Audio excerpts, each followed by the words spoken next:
Hello friends, कैसे हैं आप लोग। दोस्तों, हमारी स्ट्रैटेजी की सीरीज़ में हम स्ट्रैटेजी और स्ट्रैटेजिक फ्रेमवर्क्स के बारे में डिस्कस कर रहे हैं और हमने कई सारी फ्रेमवर्क्स हमने डिस्कस किए, कई कॉन्सेप्ट्स हमने डिस्कस किए। हमने इंडस्ट्री स्ट्रक्चर के बारे में समझा, हमने पेस्टल फ्रेमवर्क के बारे में डिस्कस किया, हमने पोर्टर्स 5 फोर्सेस मॉडल के बारे में डिस्कस किया।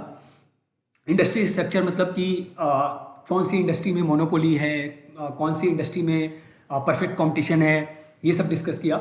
हमने स्वॉट analysis, related unrelated diversification, core competence, इन सब चीज़ों के बारे में डिस्कस किया। Economy of scale and economy of scope के बारे में डिस्कस किया।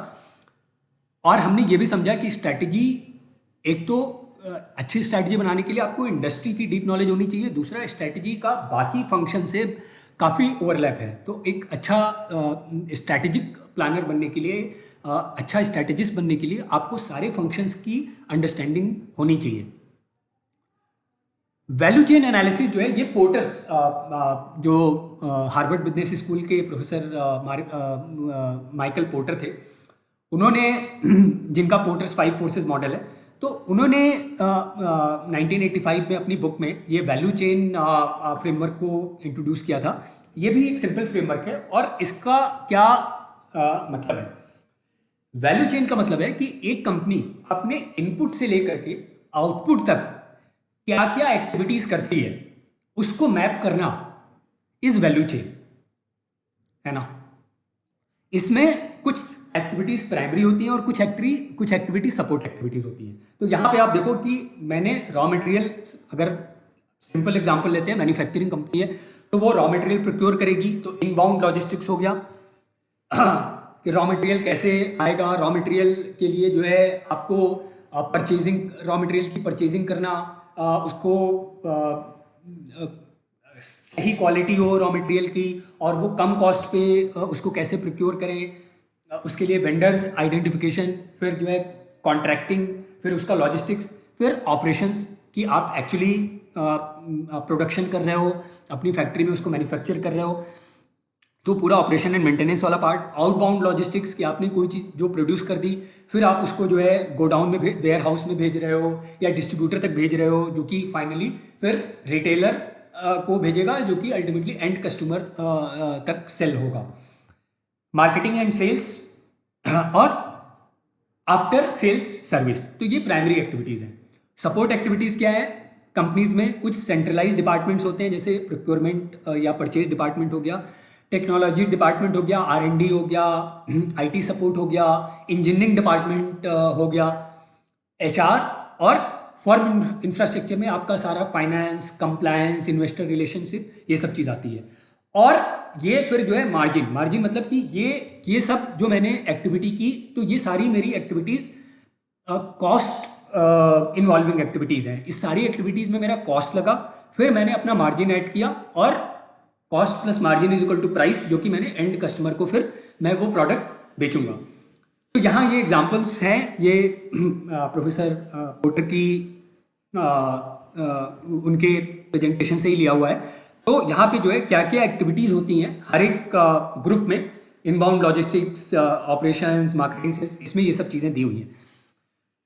तो वैल्यू चेन, जैसा मैंने बताया कि it represent the internal activities of firm for converting input into output. तो जैसे कि कंपनी की वैल्यू चेन होती है, उसी तरीके से एक इंडस्ट्री की वैल्यू चेन हो सकती है ना। तो यहाँ पे एक एग्जाम्पल के थ्रू जो है हम समझते हैं कि इंडस्ट्री का वैल्यू चेन और कंपनी का वैल्यू चेन कैसे प्लॉट करें। तो यहाँ पे दोस्तों मैंने पावर सेक्टर लिया है। तो हमें पता है कि पावर प्लांट में पावर प्रोड्यूस होती है और पावर को जो है आप इन्वेंटराइज नहीं कर सकते। जैसे मान लो कि मैंने अगर टीवी बनाई है, बहुत सारे बाइक मैन्युफैक्चरिंग की, तो वो मैं गोडाउन में स्टोर करके रख सकता हूँ, है ना। अगर मैंने 5,000 बाइक बनाई तो मैंने गोडाउन में स्टोर करके रख दिया, 2,000 मैंने शिप कर दिया वेयर हाउस में, डिस्ट्रीब्यूटर के पास, बाकी जो है अगर डिमांड नहीं है तो मैं वेयर हाउस में रख लूँगा। लेकिन पावर को जो है आप स्टोर नहीं कर सकते, है ना।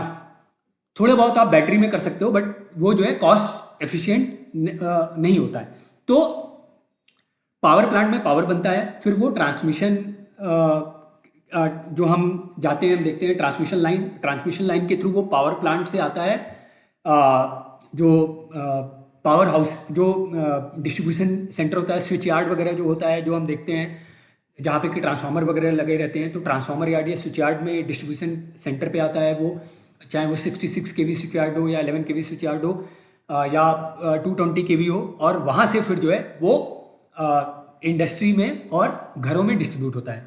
तो यहाँ पे मैंने देखो इसका जो वैल्यू चेन प्लॉट किया है, फ्यूल सप्लायर होगा, फिर डेवलपर होगा, फिर ट्रांसमिशन यूटिलिटी होगी, फिर डिस्ट्रीब्यूशन यूटिलिटी होगी, और एंड फिर कस्टमर होगा। एंड कस्टमर जो है छोटी मोटी इंडस्ट्री हो सकती है जो कि 11 केवी पे पावर लेती है, या फिर जो है हाउस होल्ड हो सकते हैं, हमारे घर हो सकते हैं जो कि हम लोग 220 वोल्ट पे हम लोग पावर लेते हैं। तो फ्यूल, तो अगर जो है ये थर्मल पावर प्लांट है, पावर प्लांट या तो थर्मल हो सकता है जिसमें कि कोल से पावर प्रोड्यूस होगी या गैस से होगी, या फिर जो है वो रिन्यूएबल हो सकता है कि सोलर हो सकता है या विंड हो सकता है जिसमें कि कोई फ्यूल नहीं लगता है। सोलर में सन की रेस से पावर बनती है, और विंड में जो है जब विंड चलती है, स्पेशली कोस्टल एरिया या जहाँ विंड स्पीड ज़्यादा है, तो वहाँ पे जो है वो विंड टर्बाइन को विंड घुमाती है और जिससे कि पावर प्रोड्यूस होता है। तो जो रिन्यूएबल के अलावा जो थर्मल पावर प्लांट है उसमें कोई आपको सप्लायर होगा जो कि कोल या गैस सप्लाई करेगा। फिर जो डेवलपर है, जैसे एग्जांपल हम लेते हैं एनटीपीसी, तो एनटीपीसी अपने प्लांट में पावर प्रोड्यूस करेगा, फिर वो जो है अपने पावर प्लांट के स्विच यार्ड से जो है वो पावर इंजेक्ट करेगा, जिसको कि ट्रांसमिशन यूटिलिटी जैसे कि पावर ग्रिड कॉरपोरेशन पीजीसीआईएल हो गया, तो वो अपने ट्रांसमिशन लाइन से उसको ले आकर के फिर वो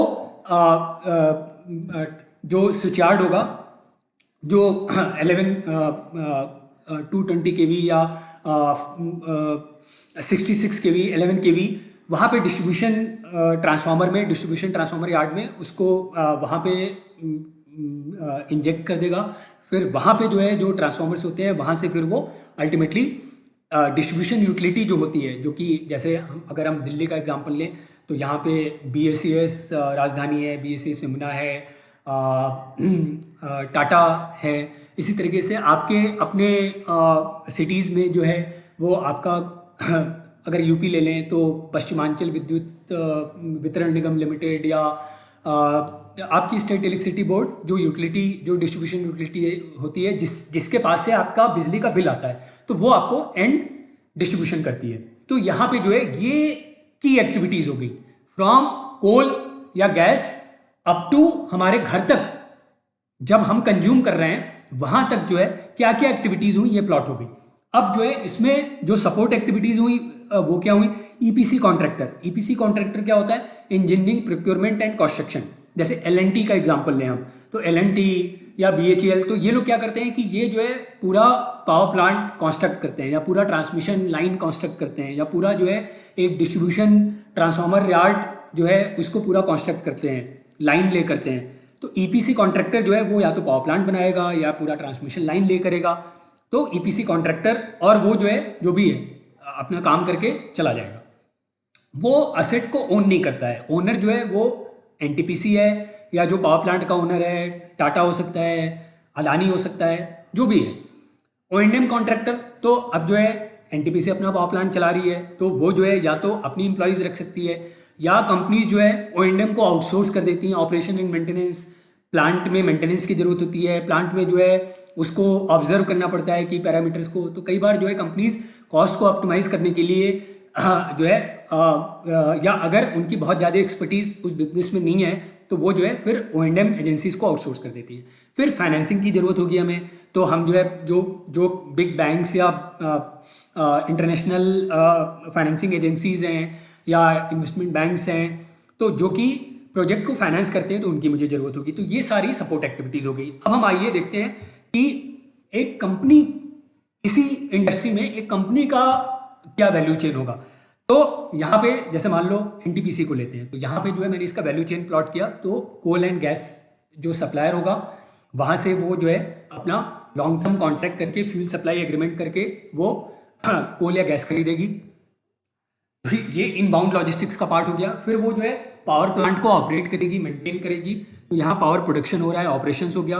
फिर जो है वो एनवायरमेंटल मैनेजमेंट करेगी, है ना, ऐश या जो है जो गैसेस निकलेंगी, तो उसको जो है उसे देखना है कि वो एनवायरमेंटल जो लिमिट है, जो पोल्यूशन बोर्ड का जो नॉर्म्स है उसको वो क्रॉस ना करे, तो वो सारी एक्टिविटीज़ वो करेगी। इसको आप आउटबाउंड लॉजिस्टिक्स का पार्ट भी मान सकते हो। फिर सेल्स, तो यहाँ पे जो है वो लॉन्ग टर्म सेल्स करेगी, जिसको पीपीए बोलते हैं, पावर परचेज एग्रीमेंट।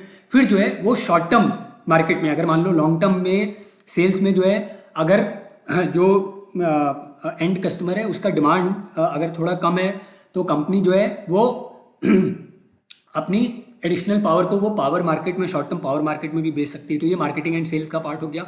फिर ग्रिड कोऑर्डिनेशन, तो ये जो है आफ्टर सेल सर्विस की तरह हम यहाँ पे ग्रिड कोऑर्डिनेशन ले सकते हैं कि ग्रिड के साथ जो है, या जो रेगुलेटर होता है उसके साथ अपने पावर प्लांट में हम कैसे कितना प्रोड्यूस करें, इसका बहुत क्लोज कोऑर्डिनेशन होता है, मिनट्स बाय मिनट्स का। तो ये करना पड़ता है। तो इसको आप एक तरीके से ले सकते हो कि आफ्टर सेल्स सर्विस की तरह भी ले सकते हो। तो ये प्राइमरी एक्टिविटीज़ हो गई। और जो है सपोर्ट एक्टिविटीज़ क्या हो गई कि कंपनी में R&D डिपार्टमेंट है जो कि नई टेक्नोलॉजीज़ के बारे में या एफिशिएंसी कैसे बढ़ाएं इसके बारे में काम करता है। HR हो गया, इंटरनल फाइनेंस डिपार्टमेंट हो गया, जिसमें इंटरनल कंप्लायंस लीगल डिपार्टमेंट हो गया, engineering department, project management department, procurement department. तो इंजीनियरिंग प्रोजेक्ट मैनेजमेंट डिपार्टमेंट जो है ये क्या है कि कोई नया प्रोजेक्ट लग रहा है या मेरी एग्जिस्टिंग प्लांट है उसमें कोई एक्सपेंशन हो रहा है या उसमें जो है कोई मॉडिफिकेशन हो रहा है, तो ये इंजीनियरिंग प्रोजेक्ट मैनेजमेंट जो है वो उसमें सपोर्ट करते हैं। तो ये सारी सपोर्ट एक्टिविटीज़ हो गई। तो दोस्तों ये एक वैल्यू चेन के बारे में हमने प्रैक्टिकल एग्जांपल के साथ डिस्कस किया। अगले वीडियो में दोस्तों हम पोर्टफोलियो स्ट्रैटेजी के बारे में डिस्कस करेंगे, और बाकी चीज़ें हमें डिस्कस करनी ही है, platform strategy, blue ocean strategy. तो मिलते हैं दोस्तों नेक्स्ट वीडियो में। Thank you.